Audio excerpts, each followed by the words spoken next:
तुम मुसलमान हो तो ये 4 इस्लामी सवाल तुम्हें जरूर आने चाहिए। देखते हैं कि तुम कितने जवाब सही दे पाते हो। तो फिर शुरू करते हैं। नंबर 1, सूरह बकरा कुरान पाक की कौन सी सूरह है?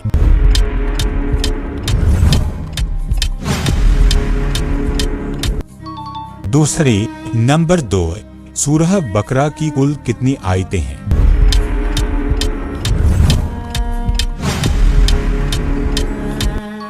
दो 286 आयतें। लाइक तो कर दो। नंबर 3, सूरह बकरा किस शहर में नाजिल हुई?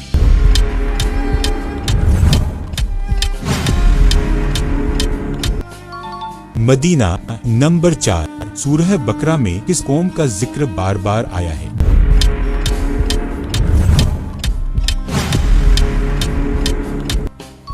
बनी इसराइल। कमेंट में बताओ आपने कितने जवाब सही दिए हैं।